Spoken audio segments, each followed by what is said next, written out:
I turned 80 on a quiet Vermont evening, in the house I had spent a lifetime protecting. The cake was modest, the candles few, the air heavy with the smell of old wood and memory. My son came by briefly, attentive in a way that felt misplaced, more interested in doors, hallways, and timing than in the fact that his father had reached an age most men never do. He noticed that the back room was unlocked longer than usual, that the old chest still sat there without alarms or cameras, just weight and patience. That night, long after the lights dimmed, I watched him return with another man and carry that chest out of my house like it already belonged to him. I saw their faces clearly. I chose not to move. I chose not to stop them. Because the theft wasn't the betrayal. The betrayal had already happened, and what they stole was never what they thought it was. Before this story continues, I want to ask you something quietly and honestly. If you've ever been betrayed by someone you raised, trusted, or loved without question, I hope you'll stay with me. Consider subscribing, not out of habit, but so you don't have to carry stories like this alone. And if you've lived something similar, leave a comment. At this age, knowing someone is listening still matters more than anything. The morning of my birthday began the way most mornings do now, slowly, deliberately, with the awareness that time no longer rushes me, but waits. The Vermont estate had settled into its late summer stillness, the kind that carries sound farther than it should. Every floorboard remembered me. Every wall had aged alongside my hands. Turning 80 did not feel ceremonial. It felt observational. I noticed things more than I celebrated them. The staff moved quietly that day, preparing a simple dinner, laying out plates that matched nothing except their usefulness. There was no party. No speeches. Just a cake, a few candles, and the soft understanding that longevity does not require witnesses to be real. My son arrived just after noon. He hugged me longer than usual, which I noted without comment. His hand lingered on my shoulder as if checking weight or balance, and his eyes moved past me, already cataloging the house. I had seen that look before, on contractors, appraisers, men who measured spaces not for living, but for taking. Because of the birthday preparations, the back room door had been left unlocked longer than it should have been. Boxes had been moved. A table shifted. The house was briefly out of rhythm, and my son felt it immediately. He asked nothing directly. Instead, he made himself useful, offering to carry things, to check on something, to take a wrong turn that wasn't wrong at all. At one point, I watched him pause in the hallway, pretending to answer a message while counting steps with his eyes. Later, he drifted toward the back room under the excuse of looking for the restroom he had used 1,000 times before. I didn't stop him. I didn't follow. When he came back, his expression had changed, settled, satisfied. He commented on how peaceful the place was. On how well everything had held up. On how lucky I was to still be here. Lucky. The word landed heavier than he intended. He stayed less than 2 hours. Said he didn't want to tire me. Said we'd celebrate properly another time. When he left, I stood at the window and watched his car disappear down the drive, carrying with it something more dangerous than impatience. Certainty. That evening, after the candles were blown out and the house returned to its familiar silence, I sat alone in my study and listened to the building breathe. I knew then that the day had not been about my birthday at all. After my son left, the house settled back into itself, but I didn't. I remained aware of small absences, the way his footsteps had paused where they shouldn't have, the way his questions had circled logistics rather than memory. He had asked about the staff almost casually. Who was staying late these days? Who lived on the property? Whether the night watch still did his rounds or relied more on habit than schedule. None of it sounded like concern. It sounded like mapping. That night, I replayed the visit without emotion, the way I had learned to review contracts long after other men relied on trust. I remembered how he timed his walk from the dining room to the hallway while the cook was distracted.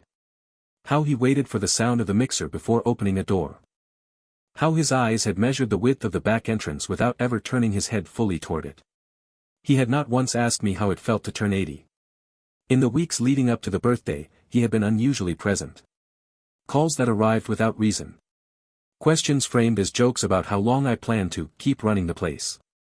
Gentle suggestions about safety, about consolidating assets, about how difficult it must be to manage everything at my age. Each comment had been delivered with a smile, but each one leaned forward, not back. I had answered him calmly. I always do. Men like my son mistake calm for weakness. They confuse silence with surrender. They don't realize that patience is not passive, it is preparatory. What he didn't know was that the birthday had not caught me unaware. I had noticed the shift long before he did. I had seen the questions sharpen, the concern narrow into focus. When he introduced me months earlier to a financial advisor, who spoke too quickly about protection and relocation, I understood immediately what role that man played. He was not there to protect me. He was there to inventory me. The chest had come up then, indirectly. Not by name. By implication. Comments about legacy items. About movable assets. About things that might complicate probate. I had listened. I had nodded. And afterward, I had gone to my workshop and done what men my age still do best. I prepared. So when my son left my driveway on my birthday, satisfied with what he had seen, I didn't feel fear. I felt confirmation. And confirmation, when it arrives quietly, leaves a man very little reason to rush. That night, I slept lightly, not because I was afraid of what might happen, but because I wanted to be awake when it did. The house went dark by 11. That was earlier than usual, but age teaches you to conserve what the day has already spent. I lay in bed without sleeping, the way a man does when he expects weather. The kind of stillness that isn't rest, but readiness. At some point after midnight, the estate grew quieter than normal. Not the natural quiet of rural Vermont, but the intentional kind, when engines cut too cleanly, when tires stop where gravel should complain and doesn't. The absence of sound announced itself. I rose slowly, joints reminding me of their years, and moved to the interior doorway that overlooked the back hallway. I didn't turn on a light. I didn't need to. The moon gave enough. At approximately 3 in the morning, the back room door opened. A thin beam of a flashlight slid across the floor, careful and practiced. 2 shadows entered, one familiar, one not. My son moved first, confidently, as if muscle memory had already accepted this act as inevitable. The other man followed instructions without speaking, handling the ramp they had brought with them, angling it precisely the way someone does when they've rehearsed. The chest was heavier than it looked. 350 pounds of old iron and wood, scarred by decades of travel and intention. They worked quietly, breath controlled, movements economical. There was no panic. No haste. Only execution. When my son turned, adjusting his grip, the light caught his face fully. He didn't look guilty. He looked relieved. They eased the chest down the ramp, inch by inch, the old wood giving a soft complaint it had given many times before. The hallway carried the sound straight to where I stood. I watched every step. I counted them without meaning to. I could have spoken then. Could have called out his name, forced recognition into the act. I could have pressed a button, made a call, ended the night differently. I did none of those things. Because intervention would have ended only the theft. Silence would end something larger. They reached the driveway. The van door opened once, quickly, swallowed the chest whole, and closed again. The engine started without hesitation. No one looked back. I stayed where I was until the sound disappeared into the trees.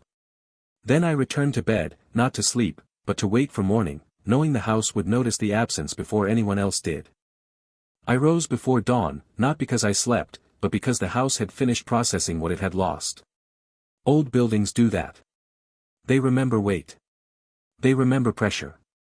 They remember when something that belonged has been removed improperly. The back room was colder than the rest of the house. It always had been. Stone floors, no windows, a place built for holding rather than displaying.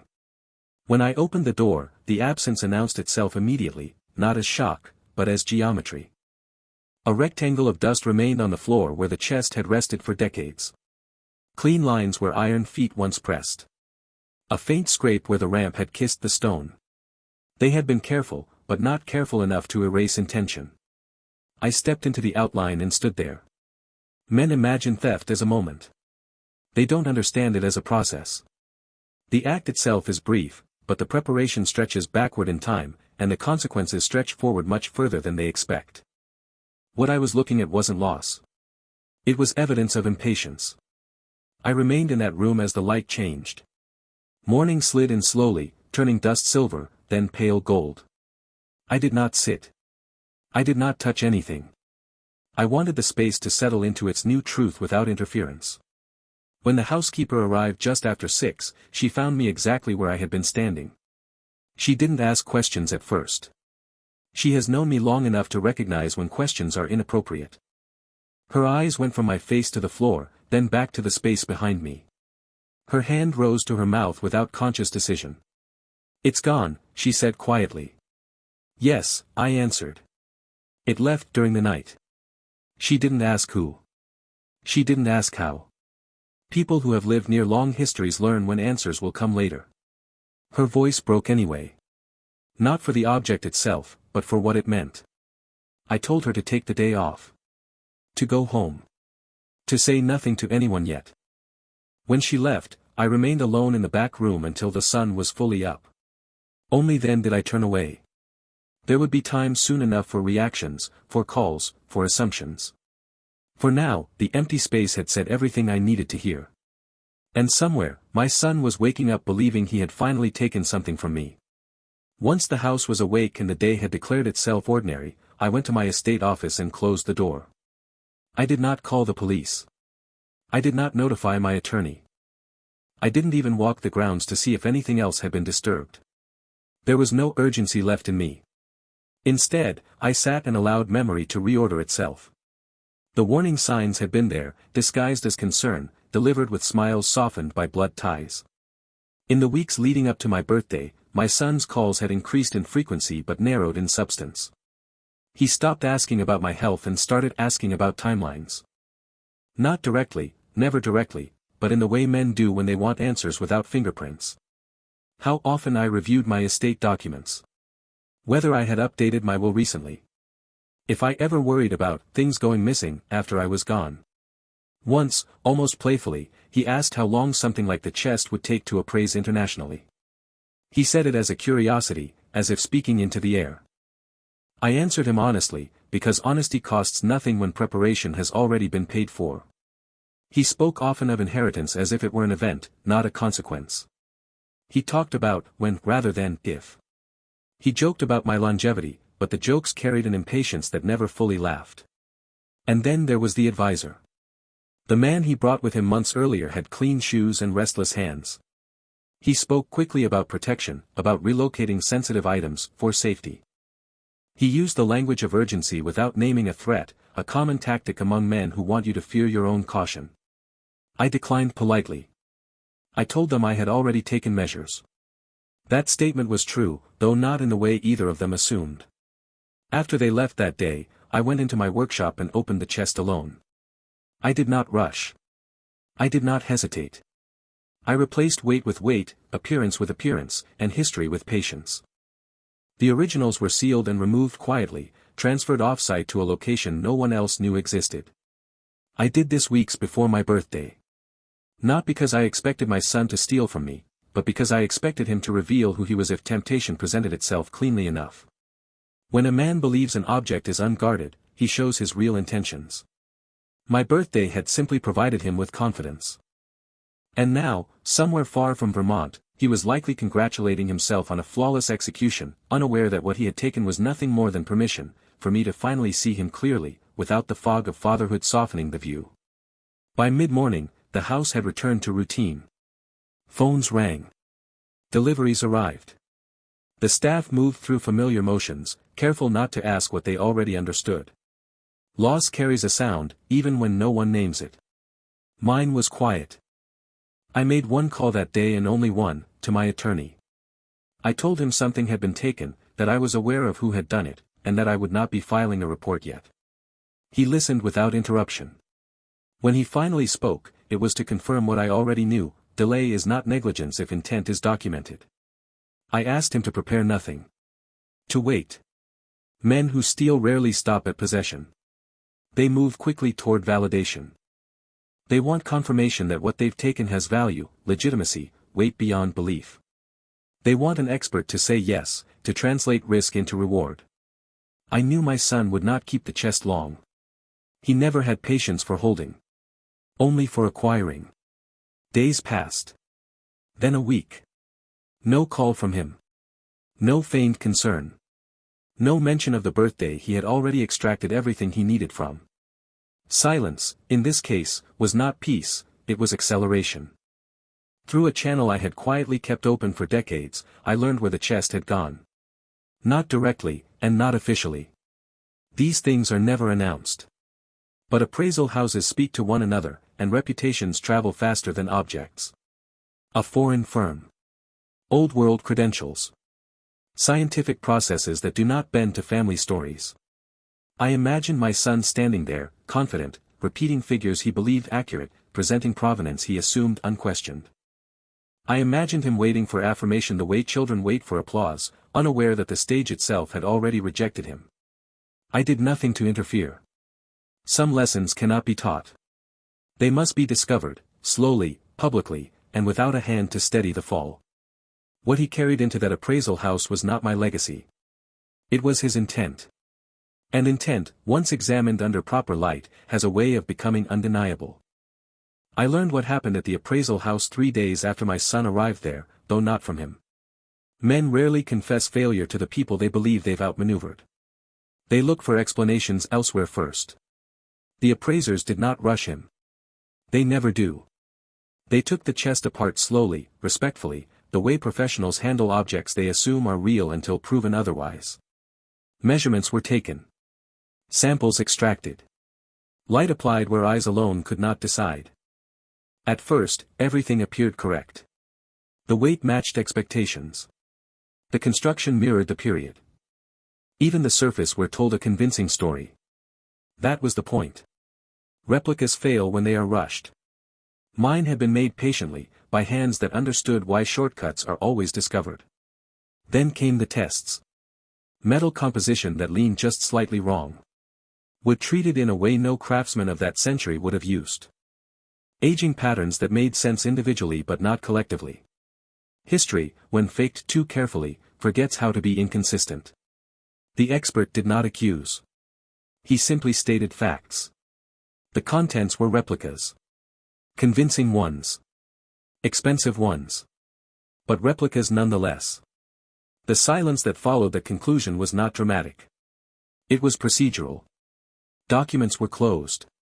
Conversations shifted tone. When my son attempted to argue value based on appearance and provenance, the response remained unchanged. Authenticity is not persuaded by confidence. What followed moved quickly. Too quickly for correction. Attempted sale became attempted fraud. Intent was documented. Elder abuse entered the conversation, not because of the theft itself, but because of the assumption that age equaled vulnerability. The accomplice spoke when pressure arrived. They always do. Authorities contacted me at the end of the week. I answered calmly. I confirmed nothing beyond ownership. I provided records only when asked. I did not gloat. I did not rescue. By the time my son realized what had happened, the story was no longer his to manage. It had acquired a language of its own, legal, public, irreversible. And through it all, I remained in Vermont, walking the garden paths each evening, listening to the quiet return to its rightful shape. What he had taken from my house was empty. What he had exposed of himself was not. The call from my son came after the authorities had already spoken to me, after the narrative had settled into something no longer flexible. It arrived in the early evening, just as the light began to thin across the fields, the hour when truth tends to feel heavier than it does at noon. His voice was controlled, but the control was brittle. He did not apologize. Not at first. He spoke instead about misunderstandings, about advisors who had misled him, about intentions that had been misinterpreted. He said my age had worried him. He said he thought he was protecting me from myself. I let him finish. When silence arrived, I did not fill it. Silence is often the only response that forces a man to hear his own words clearly. Eventually, his tone shifted. He asked if I had known. If I had expected this outcome. I told him the truth, calmly, without ornament. I said I had known something would happen the moment he began asking the wrong questions for the right reasons. I said the chest had been empty long before his birthday visit, and that the night he took it was not the night he lost my trust. That loss had occurred earlier, quietly, incrementally, each time he measured my remaining years instead of respecting the ones already lived. He asked why I hadn't stopped him. Why I hadn't called out. Why I had let him walk away. I told him that stopping him would have preserved an illusion. Letting him continue had revealed a reality. There was anger then. Accusation. He said I had set him up. That I had baited him. That a father shouldn't test his own son. I reminded him that fathers don't teach theft by example, and they don't imagine greed into existence. They only recognize it when it steps forward willingly. The call ended without resolution. It couldn't have ended any other way. That night, I walked the perimeter of the estate alone. The stars were clear. The air carried the early promise of autumn. Somewhere beyond the trees, my son was learning what it feels like when inheritance is replaced by consequence. And I was learning something too. That legacy is not what we leave behind for our children. In the weeks that followed, the estate returned to a rhythm it had not known in years. Not because something was restored, but because something unresolved had finally finished breaking. The absence of the chest no longer registered as loss. It had become a punctuation mark, clear, instructive, final. The media found the story quickly. They always do when money, family, and age intersect. They framed it as betrayal, as greed, as a cautionary tale about inheritance and entitlement. They used my age as a headline, my son's proximity as a hook. I declined interviews. I allowed facts to stand where commentary usually crowds. From my vantage point, the situation was simpler than they made it. A man saw what he wanted. He acted.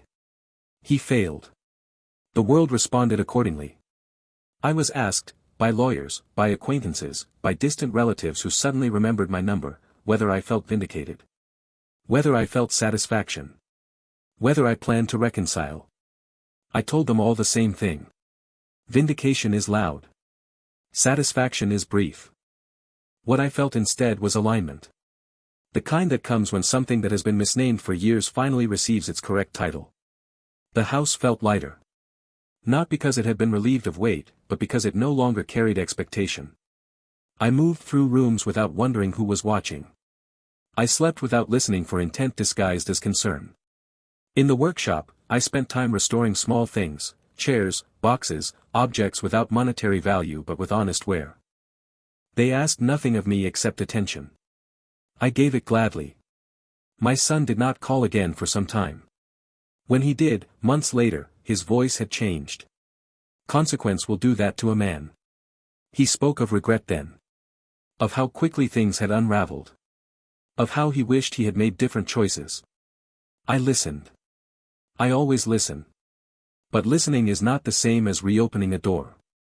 Some rooms, once cleared, are meant to stay that way. The request came in the spring, carried on a letter rather than a call. My son had learned, finally, that some doors close more firmly when knocked on directly. The envelope was plain. The handwriting careful, almost rehearsed, as if restraint itself might be persuasive. He wrote about consequences without naming them. About time without measuring it. About mistakes framed as lessons learned too late. He did not ask for forgiveness outright. Instead, he asked for a meeting. Neutral ground. Coffee. An hour.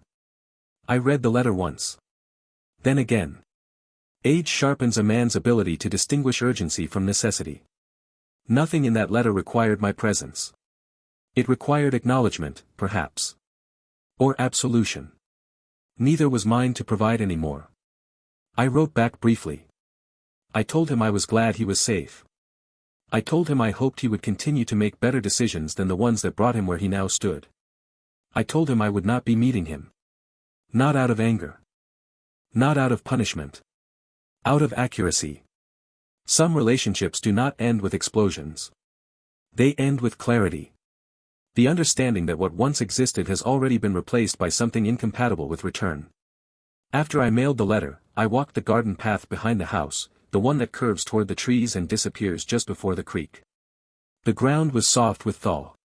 New growth pressed upward without permission. Legacy, I realized, is often misunderstood. It is not the careful passing of valuables. It is the moment a man decides what will no longer pass through him. I had raised my son with every tool I possessed. What he built with them was no longer my responsibility to revise. That evening, as the sun lowered itself behind the hills, the house stood exactly as it should, quiet, unmeasured, and finally free of expectation. Time moved differently after that. Not slower, cleaner. Days no longer carried the weight of anticipation or correction. The estate existed for itself again, not as a container of future promises or inherited assumptions. The legal proceedings concluded without spectacle. Facts rarely need drama when they are complete. My son accepted a resolution shaped by evidence rather than argument. The accomplice faded from relevance, as such men do when usefulness expires. I signed what was required, refused what was unnecessary, and returned to my routines without commentary. People assume distance is a form of cruelty. They are wrong. Distance, when chosen honestly, is a form of truth. It keeps what remains intact. I spent more time outdoors that summer. The garden asked for work, and I gave it my hands. There is comfort in tending things that grow only when left undisturbed. I repaired stone edging. I replaced boards on the footbridge by the creek. Each task had a beginning and an end, something my relationship with my son no longer possessed. Occasionally, I thought of him, not with bitterness, not with longing, but with a calm recognition of who he had shown himself to be. The memory no longer argued with itself. That is how you know a decision has settled. On my 81st birthday, the house was quieter still. No visitors. No cake. I sat on the back steps at dusk and watched the light drain from the fields. The chest was never mentioned. Its absence had become irrelevant, a solved equation with no need to recheck the math. What mattered was this: I had not been robbed of anything essential. What I had lost was an assumption. And what I had gained was peace, the kind that does not ask to be defended, because it no longer depends on anyone else's behavior. The house held that peace well. There is a moment, sometime after everything has settled, when a man realizes the story no longer needs tending. It doesn't require explanation or defense. It simply exists, complete in its shape, like a stone that has finally stopped rolling. That moment came for me late one afternoon in early autumn.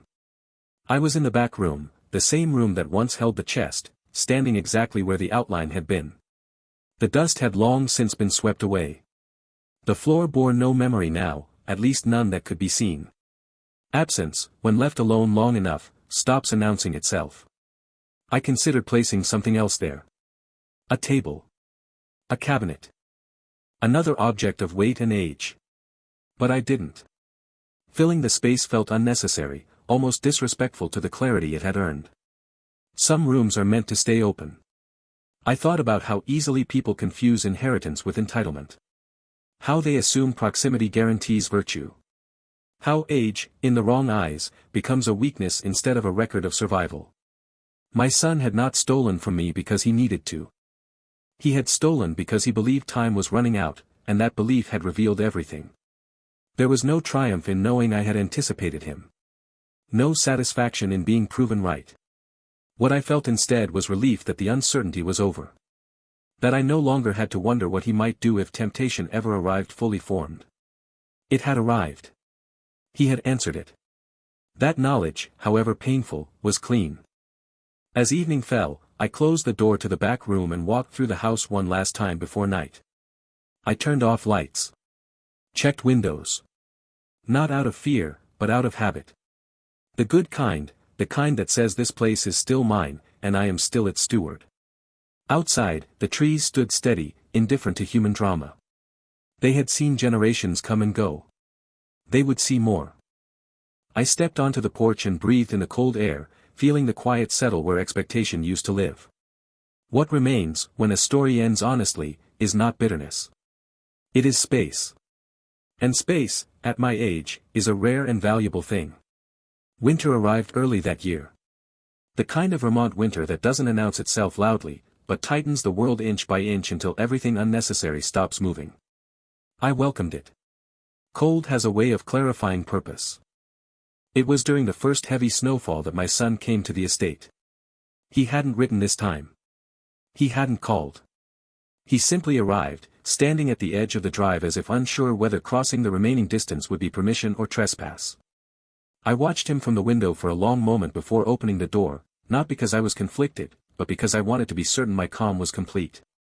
He looked older. Consequence ages a man faster than time ever does. His posture had softened, shoulders no longer squared by assumption. When he spoke, his voice carried something unfamiliar, restraint born not of strategy, but of loss. He didn't ask to come inside. He didn't mention the chest. He spoke instead about mistakes, about how quickly things collapse when you believe you deserve outcomes you haven't earned. He said he had thought there would be time later to make things right. That sentence told me everything. I listened without interruption. I did not correct him. I did not absolve him. When he finished, the snow had begun to gather on his coat, quiet and impartial. I told him I believed he regretted the outcome. I told him I believed he regretted being caught more than he regretted the choice itself, and that the difference mattered. I said trust, once replaced by calculation, does not return simply because regret arrives. He asked if there was any way forward. I told him there was, for him. Just not with me as it once had been. We stood there a while longer, two men bound by blood and separated by decision. Then he nodded, understanding something he could not undo, and turned back toward the drive. I watched him leave without following. That night, the house was warmer than usual. Not because of the fire, but because nothing unresolved remained knocking at its doors. One part was left now. And it would be the quietest of all. The last part of this story does not take place in a courtroom, or a hallway, or even in that back room where absence once spoke louder than sound. It takes place in something quieter than all of them. It takes place in understanding. Spring returned the way it always does here, without apology, without permission. Snow retreated into the ground, and the land remembered what it was meant to do. I walked the property most mornings, slower now, not because I had to be, but because I wanted to see things properly while I still could. People assumed that what mattered in the end was that I had been right. That I had outplanned, outwaited, outlasted. They imagined satisfaction where there was none. What mattered was this: when the moment came, I did not lie to myself. I did not pretend the theft was an anomaly, or that love alone could rewrite intention. I did not rush to preserve a version of fatherhood that no longer existed. I allowed the truth to complete its arc, even when it cost me the comfort of denial. The originals, the real contents, the irreplaceable ones, remain secure, untouched by drama or desire. But they are no longer the point. Objects, no matter how old or valuable, are only containers. Meaning lives elsewhere. What I kept was my clarity.